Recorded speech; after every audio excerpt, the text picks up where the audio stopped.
Yep. Hey there, guys. So here we are to welcome Dr. Adam Sheriff to the Skype call or to the Zoom call for the Innate Summit this year. Welcome, Adam. Thanks, Sammy. Hey, guys. Thanks very much for having me on the call, mate. Mate, no worries. The cool thing is you said before you've never been interviewed before. So good luck with that. You've got me to put up with this next couple of minutes. And Thank also you. the last time I did one of these chats was with Dr. Chuck Ribley, who's obviously a bit of a rock star in our profession. And then we have you, the up-and-coming rock star. So got some pretty big shoes to fill. Yeah, well, geez, I wouldn't like to think I'm going to be a rock star. Chuck, he's an absolute legend and giant of the profession. But yeah, thank you very much. Yeah, Chuck is an amazing guy, really is. I've had a lot to do with Chuck over the years, as so have yourself, and you're actually the one that introduced me to Chuck. And he's had a big influence on your career, but also on my career as well with the inner winners and the workshops we've done over the years with him. Yep, Yeah, definitely. great guy. Tell me more about that. I mean, I know your story pretty well, but a lot of the guys, obviously, this is you've been to the Innate Summit for the last pretty much since it started. You've been to every single one, brought your team along every year, Yeah. awesome support for us. But also, some of the changes that you've made in your practice has been pretty profound, and that's kind of why we've kind of invited you to come and speak this year for how well you've done over the last couple of years. So tell us a little bit of a brief story about you and where you came from, and yeah, kind of your backstory. Thanks, mate.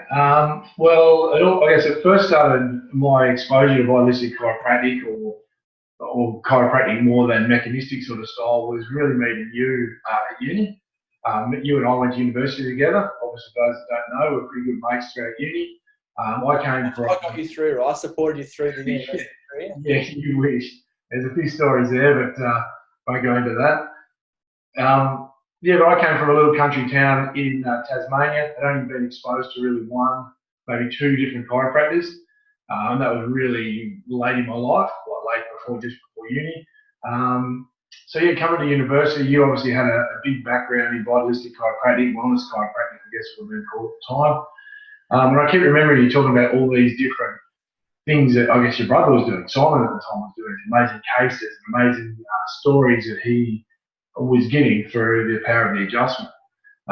So yeah, I first got exposed to you, and then you went to Italy. I remember coming over to your clinic in Italy and just was blown back by the way you practiced over. There was nothing I've ever seen here in Australia, nothing I'd ever seen anyway. Your open plan, it was high volume, lots of education for your patients, and it just seemed like heaps of fun, really easy, heaps of fun. And I remember you saying like the numbers you were seeing, like 200 or something a week, and for me at the time, that was just unfathomable. My head was sort of literally blown off. Like can't do that in Australia, sort of thing was my mentality after leaving you.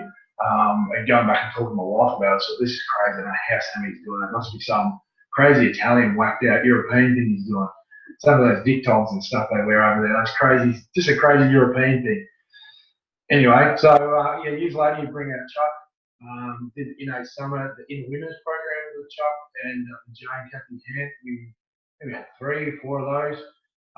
The Innate Summit every year has been huge, and it obviously started something, and that spark started in me many years back in uni.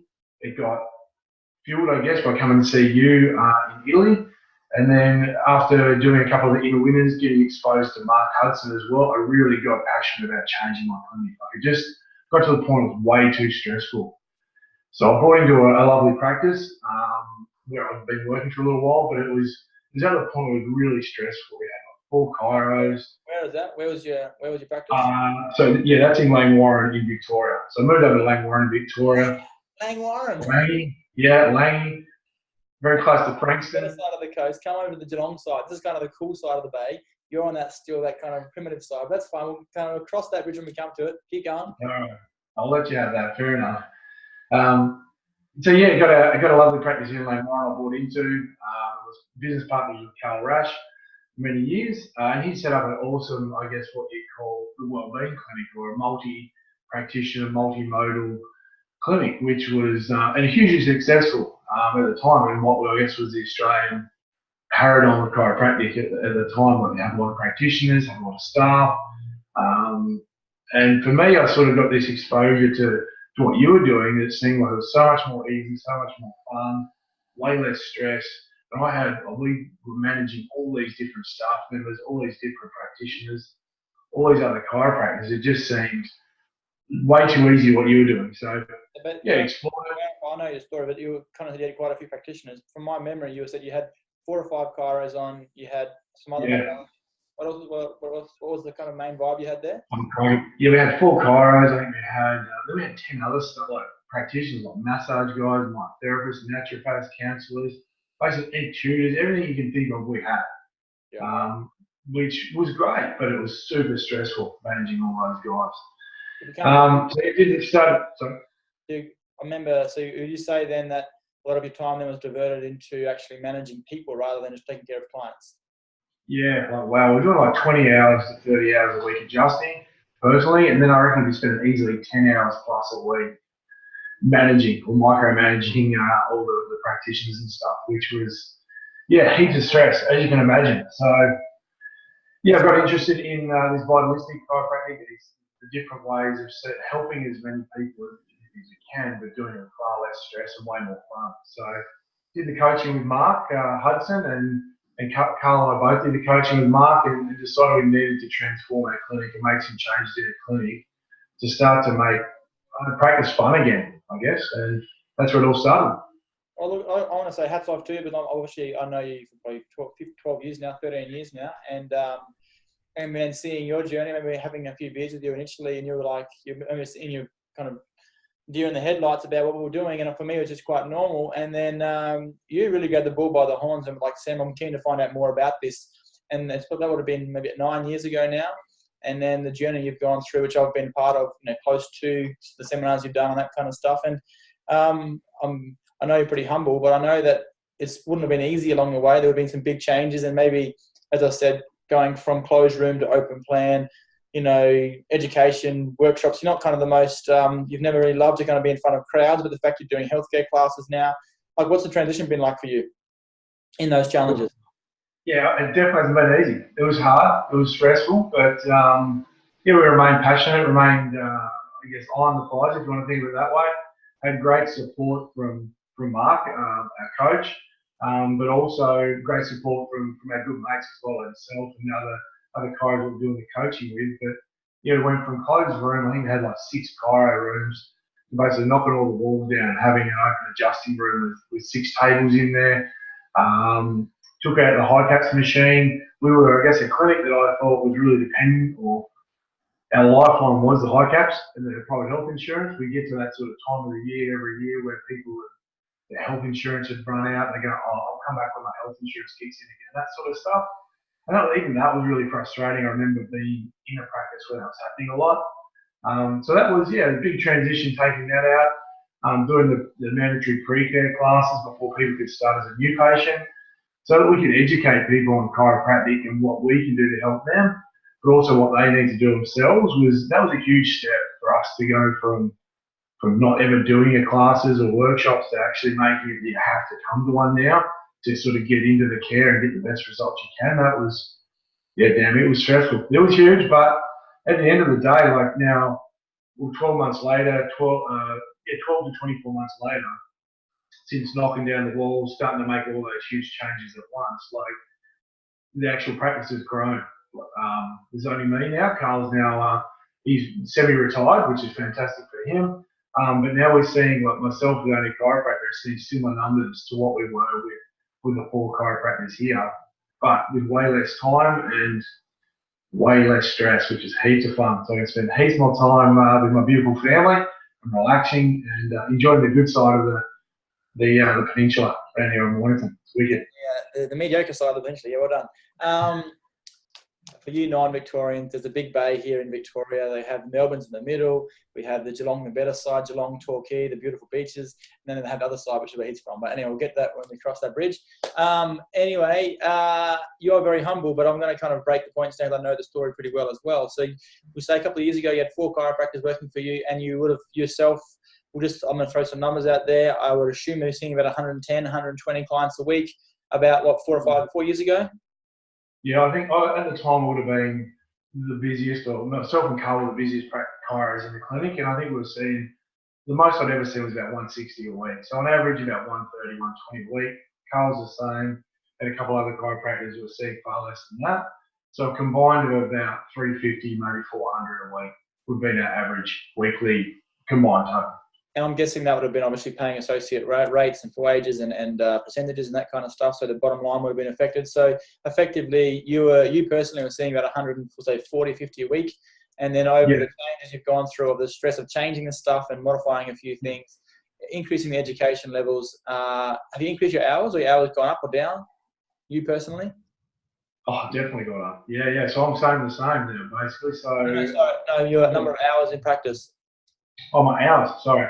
Less hours for me, for sure. Less total chiropractic hours. So I'm doing like 21 hours, I think, now a week, 20 to 21 hours a week.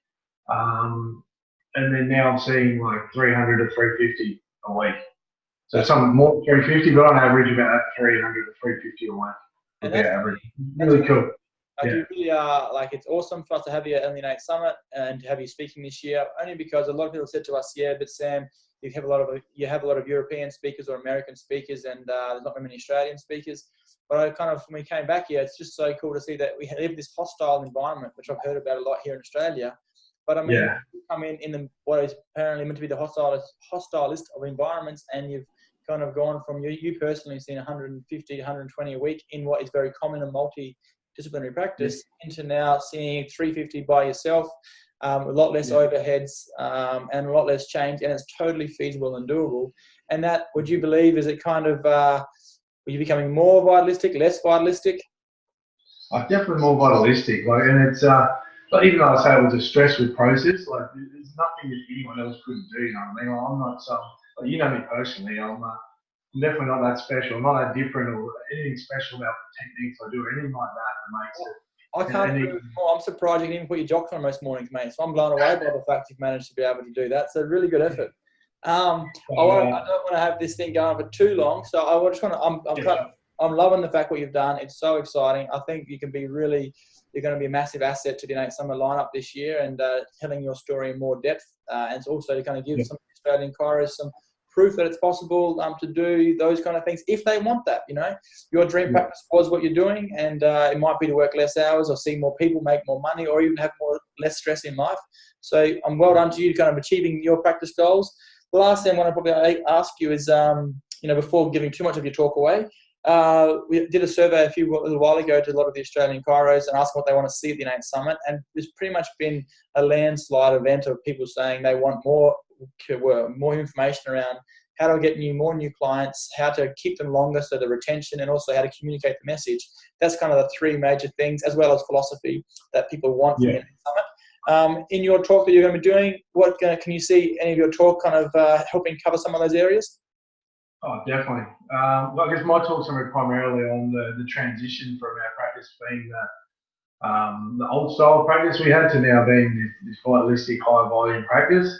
And of course, it was massive retention. We had to work hard on the retention, hard on new patients. And I think a lot of the retention really comes from communicating that chiropractic message and what it is that the brain-body connection and what the power of the adjustment can do to help people and help their health. So I'll definitely be touching on some of those things in the presentation, I guess in the talk I'm going to be doing, which I'm really excited about. It's going to be an absolute honour to be speaking at the Innate Summit.